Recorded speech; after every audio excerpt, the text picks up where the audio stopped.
వల్ల నువ్వు వెనకబడిపోయి ఉన్నావని ఒకసారైనా నువ్వు పరీక్షించుకోలేదు. కానీ మనం ఏం చేస్తామంటే దేవుని మీద అపనిందలు వేస్తున్నాం.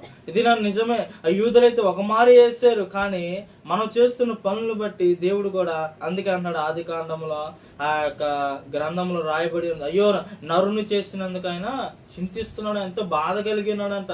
ఇట్లాంటి వారిన నా పోలికగా నేను సృష్టించినానని చెప్పి ఆయన ఎదుట ఎన్నో కార్యాలు చేస్తాడు.